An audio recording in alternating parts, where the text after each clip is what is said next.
नमस्कार साथियों, मैं doctor Manoj Ahuja Ahuja news channel में आपका हार्दिक अभिनंदन करता हूं। आहूजा न्यूज बुलेटिन देखने से पहले हम आपको बता दें, हमारा न्यूज चैनल कोई प्रोफेशनल चैनल नहीं है। आपकी आवाज को उचित मंच तक पहुंचाना हमारी पहली प्राथमिकता है। आपको कानून की विशेष जानकारियां देना हमारा मुख्य उद्देश्य है।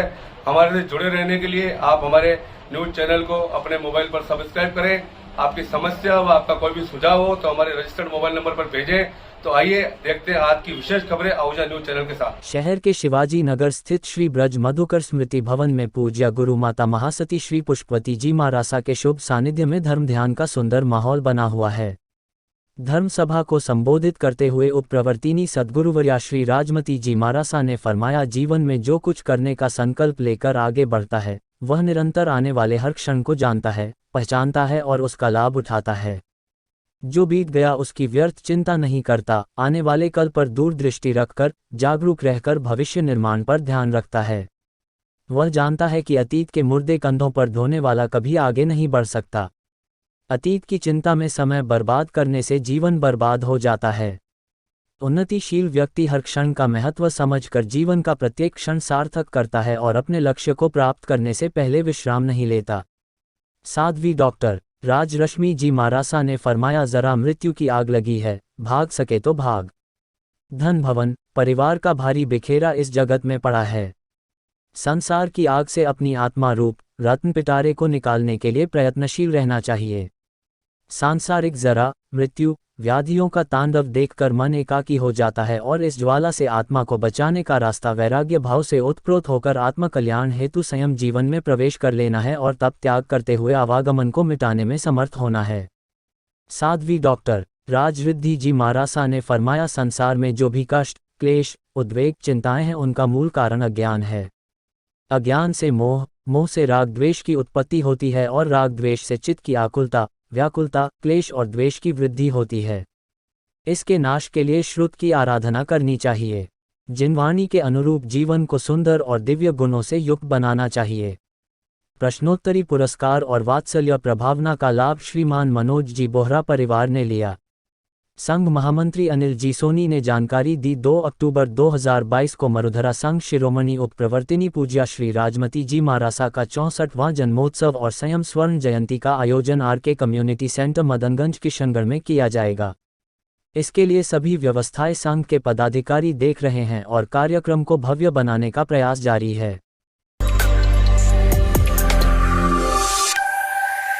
निर्मला कोठारी महाविद्यालय सावर एवं जेएनयू मेडिकल कॉलेज एवं हॉस्पिटल जयपुर के संयुक्त तत्वाधान में 25 सितंबर रविवार को निःशुल्क मेगा मल्टी स्पेशलिटी चिकित्सा परामर्श एवं जांच शिविर बस स्टैंड पर आयोजित होगा। कॉलेज के निदेशक लालन एस न्याती ने बताया कि निःशुल्क चिकित्सा शिविर रविवार को प्रातः 10 बजे से 3 बजे तक निर्मला कोठारी महाविद्यालय बस स्टैंड सवार के परिसर में प्रसूति व स्त्री रोग विशेषज्ञ, नवजात शिशु व बाल रोग विशेषज्ञ, हड्डी व जोड़ प्रत्यारोपण रोग विशेषज्ञ, नाक कान गला रोग विशेषज्ञ, शल्य चिकित्सक, मूत्र गुर्दा व पथरी रोग विशेषज्ञ, त्वचा रोग विशेषज्ञ एवं स्पेशलिटी फिजिशियन द्वारा किया जाएगा।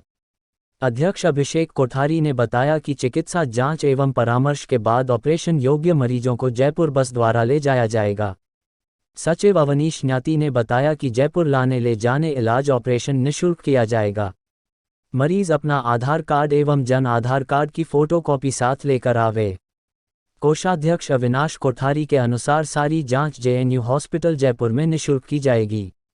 ऑपरेशन भी निःशुल्क किए जाएंगे। राजस्थान शिक्षक संघ राधा कृष्णन व राजस्थान शिक्षिका सेना के संयुक्त तत्वावधान में जिला शैक्षिकी सम्मेलन 23 सितंबर को मेवाड़ा फार्म विजयनगर में आयोजित होगा। जिला संगठन मंत्री लोकेश वर्मा ने बताया कि शिक्षा विभाग के शिविरा पंचांग के अनुसार राजस्थान शिक्षक संघ राधा कृष्णन व राजस्थान शिक्षिका सेना का संयुक्त जिला सम्मेलन 23 सितंबर को विजयनगर में आयोजित होने जा रहा है, जिसमें जिले के सैकड़ों शिक्षक और शिक्षिकाएं भाग लेंगे। सम्मेलन में शिक्षा व शिक्षकों की विभिन्न गतिविधियों व समस्याओं पर गहन विचार और मंथन करेंगे। वर्मा ने बताया है कि इस बाबत संगठन ने शिक्षकों के दल बनाकर विस्तृत संपर्क अभियान चला रखा है, जिसमें अजमेर जिले के लगभग 1000 स्कूलों के प्रत्येक शिक्षक को निःशुल्क शिविरा पंचांग उपहार में देकर सम्मेलन में आने के लिए आमंत्रित किया जा रहा है। इसी क्रम में प्रदेश अध्यक्ष विजय सोनी, प्रदेश महामंत्री अमिताभ सनाध्य, विजय सिंह रासलोद संयोजक व भरत वीर दमामी सह संयोजक, सुनीता भाटी प्रदेश संयोजिका, सरोज कुमावत सह प्रदेश संयोजिका, सलमा खान जिला संयोजिका, प्रमिला रासलोद, सीमा पारी, प्रेरणा सनाध्य, आशा माहेश्वरी, अनिल इन्नानी, धीरज सिंह, सतबीर सिंह, आबिद अली, रंगलाल बैरवा, कुंज बिहारी ओझा, धर्मेंद्र सिंह, राजीव मांडोत सहित कई पदाधिकारी ने मसूदा, भिनाय, गुलाबपुरा, हुरडा, जालिया, हनुतिया नगर, बागसुरी, न्यारा, आसनबाड़ी, राताकोट, सिंगावल, बरली, लामगरा, चापानेरी, नागोला सहित कई विद्यालय में सघन संपर्क में शिक्षकों को न्योता दिया। ज्ञातव्य है कि राधाकृष्णन व शिक्षिका सेना राज्य का एकमात्र निःशुल्क शिक्षक संगठन है जो शिक्षक हितार्थ व सामाजिक सरोकार के कई कार्य ऐतिहासिक रूप से करता आ रहा है।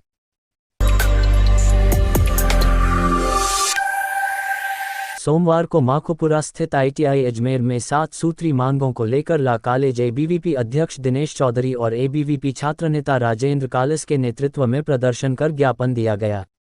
राजकीय विधि महाविद्यालय अजमेर ABVP अध्यक्ष पद प्रत्याशी राजेंद्र कालिस ने बताया कि आज ABVP के कार्यकर्ताओं ने 7 सूत्री मांगों को लेकर प्रदर्शन कर ज्ञापन दिया। इसमें पहला कौशल मनी प्रदान करने और इसकी राशि को बढ़ाने, सभी प्रायोगिक उपकरण उपलब्ध करवाने जिससे सभी विद्यार्थी प्रायोगिक शिक्षा पूर्ण रूप से प्राप्त कर सकें। तीसरा, जर्जर भवन की मरम्मत करवावे अन्यथा कभी भी कोई बड़ा हादसा हो सकता है। चौथा, रिक्त पदों पर भर्ती की जाए और कई पद स्वीकृत नहीं किए गए हैं जैसे कंप्यूटर अनुदेशक व अन्य तकनीकी पद, उन्हें स्वीकृत किया जाए जिससे शिक्षकों पर अतिरिक्त बोझ कम हो सके और वह अपना पूरा समय शिक्षण कार्य में दे सके। पांचवा, परिसर में पुस्तकालय की व्यवस्था की जाए जिससे सभी विद्यार्थी वहां पर अध्ययन कर सकें। पार्किंग में टीन शेड का निर्माण कराने और शौचालय, खेल मैदान सहित पूरे परिसर की साफ सफाई करवाने की मांगों को लेकर ITI अजमेर के प्रधानाचार्य को ज्ञापन सौंपा। इसमें प्रशासन ने सकारात्मक आश्वासन देते हुए कहा कि जल्द सभी मांगों पर कार्रवाई की जाएगी। यदि उक्त मांगों को जल्द संज्ञान में लेकर पूरा नहीं किया गया तो अखिल भारतीय विद्यार्थी परिषद उग्र आंदोलन करेगी जिसकी समस्त जिम्मेदारी प्रशासन की होगी। इस अवसर पर पूर्व इकाई सचिव राहुल पुरी गोस्वामी, राजेश गुर्जर, गौरव गुर्जर, कप्तान चिता, अनिल जाट, भरत सिंह, जगदीश प्रजापत, देव, विजय भाटी, चंद्रवीर रावत, अभिषेक रावत, भरत, चिराग शर्मा सहित कई विद्यार्थी और ABVP कार्यकर्ता उपस्थित रहे।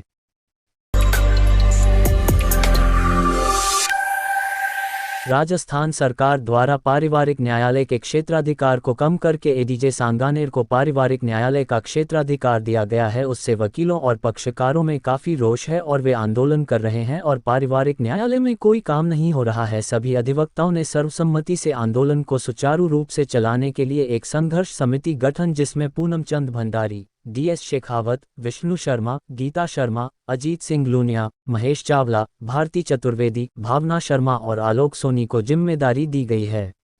संघर्ष समिति के संयोजक पूनम चंद भंडारी ने बताया कि पारिवारिक न्यायालय अधिनियम 1984 में पारित हुआ था और इस अधिनियम के तहत पारिवारिक न्यायालय का गठन किया गया क्योंकि इसमें पारिवारिक विवाद आते हैं, इसलिए इनको दूसरे न्यायालयों से अलग रखा गया। 1986 में जयपुर में पहला पारिवारिक न्यायालय स्थापित किया गया। आज जयपुर में गांधीनगर मोड़ पर 5 पारिवारिक न्यायालय काम कर रहे हैं और पारिवारिक न्यायालय बार एसोसिएशन के अथक प्रयासों से राज्य सरकार ने पक्षकारों की सुविधाओं को देखते हुए गांधीनगर मोड़ टोंक रोड पर करीब 4000 गज जमीन का आवंटन किया और जल्द ही इस भूमि पर एक आधुनिक पारिवारिक न्यायालय के भवन का निर्माण होगा जिसमें सारी आधुनिक सुविधाएं होंगी।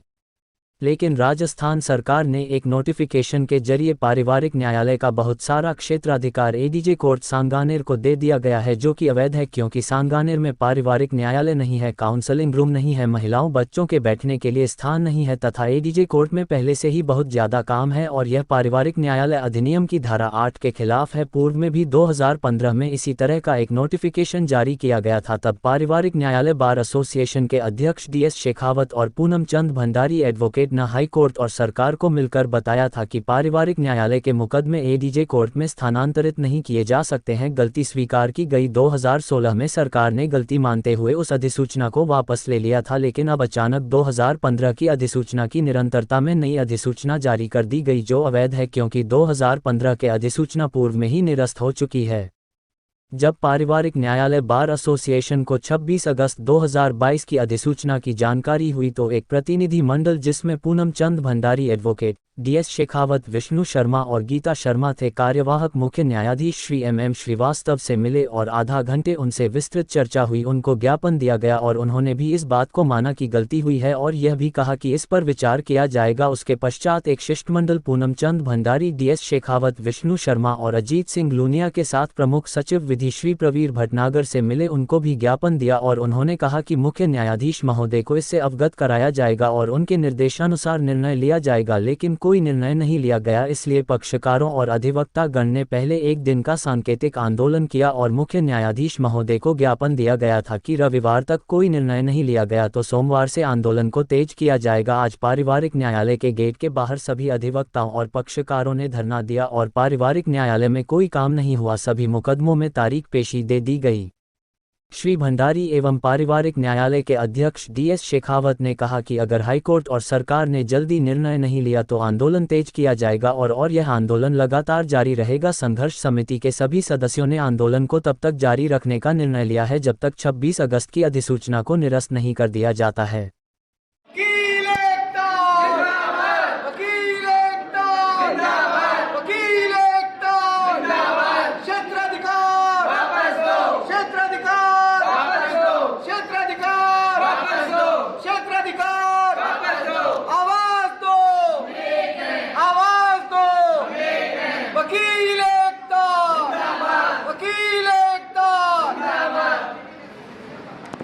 पारिवारिक न्यायालय में आंदोलन का दूसरा दिन है। क्षेत्राधिकार बदल दिया गया है जो कानून के खिलाफ है। पारिवारिक न्यायालय में 5 न्यायालय हैं ऑलरेडी, और जो एक्ट बना था 1984 में, उस एक्ट की ये मंशा थी कि मुकदमे पारिवारिक न्यायालय में ही सुने जाएं और जहां पारिवारिक न्यायालय ना हो वहां पर एडी या डीए सुन सकते हैं। जयपुर में 5 कोर्ट हैं इसके अंदर, और यहाँ पर सरकार ने ज़मीन बैलट के जहाँ एक आधुनिक पारिवारिक न्यायालय बहुत शीघ्र ही बन रहा है, लेकिन जानबूझ करके सरकार ने आंख मीच करके बिना सोचे समझे क्षेत्राधिकार बहुत सारा एडीए कोर्ट 17 सामान्य को दे दिया गया है, और वहाँ देने से मुवक्किल बहुत परेशान है। और इस कारण से मुवक्किल और एडवोकेट दोनों आंदोलन पर हैं। मुवक्किल चाहते हैं कि वहाँ अगर मुकदमे चले गए, वहाँ काउंसलिंग रूम नहीं है, बच्चे कहाँ बैठेंगे, बैठने की व्यवस्था नहीं है, टॉयलेट की व्यवस्था नहीं है, ना फैमिली कोर्ट है, इसलिए वहाँ सुनवाई नहीं हो सकती है। इसलिए जो क्षेत्राधिकार दिया गया है वहाँ का, उसको नियत किया जाए और इसी न्यायालय में मुकदमों की सुनवाई की जाए।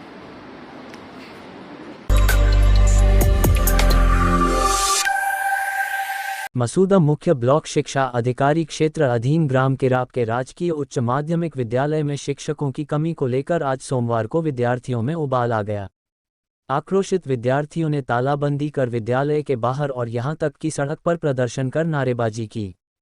घटना की सूचना मिलने पर मसूदा मुख्य ब्लॉक शिक्षा अधिकारी शिव कुमार दुबे ने विद्यालय पहुंचकर विद्यार्थियों को समझाइश करने का प्रयास किया, परंतु पहले तो इसका कोई असर नहीं हुआ और विद्यार्थियों ने विद्यालय में शिक्षकों की कमी के साथ हुई अध्यापन कार्य की अनियमितता और विद्यालय के प्रधानाचार्य के भी 4 दिन से आने का आरोप लगाने के साथ ही विद्यालय में गंदगी एवं कुछ एक कमरों में कर्ट आने एवं विद्यालय में पेयजल की समस्या सहित विभिन्न गंभीर समस्याओं एवं अनियमितताओं के साथ ही शिकायतों की झड़ी लगाने पर मुख्य ब्लॉक शिक्षा अधिकारी को विद्यार्थियों को समझाइश करने में काफ़ी मशक्कत करनी पड़ी।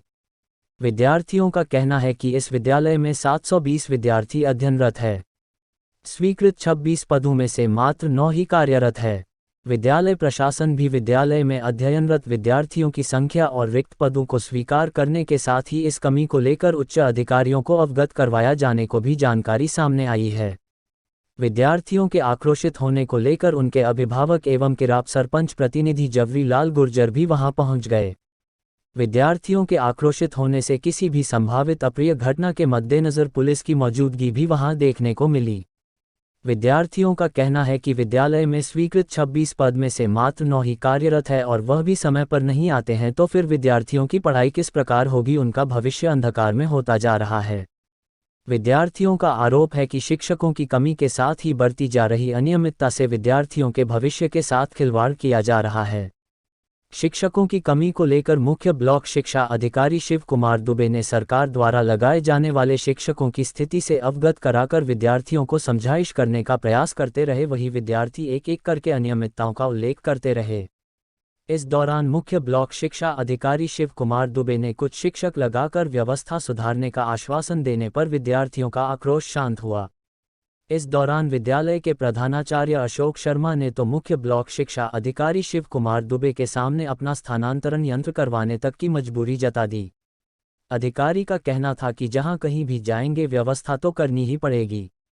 मामले का अत्यंत गंभीर विचारणीय बिंदु तो यह है कि विद्यालय प्रशासन द्वारा शिक्षा विभाग के उच्च अधिकारियों को शिक्षकों की कमी से अवगत करवाने के बावजूद भी क्या विभागीय अधिकारियों ने इस ओर ध्यान नहीं दिया, अथवा सबको पढ़ाने का ढिंढोरा पीटने वाली सरकार ने इस विद्यालय में शिक्षकों की नियुक्ति करने की जरूरत महसूस नहीं की। शायद यही कारण रहा कि अपने भविष्य के साथ हो रहे खिलवाड़ को लेकर आज आक्रोशित विद्यार्थियों को आक्रोशित रवैया अख्तियार करना पड़ा।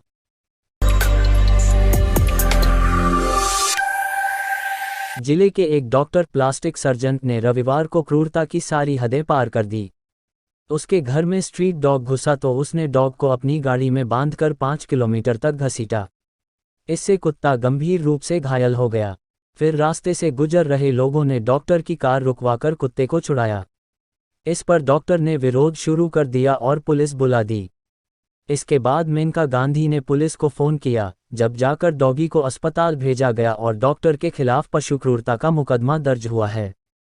जोधपुर के महात्मा गांधी हॉस्पिटल में बतौर प्लास्टिक सर्जन तैनात डॉक्टर रजनीश गालवा शहर की सबसे पॉश कॉलोनी शास्त्री नगर में रहते हैं।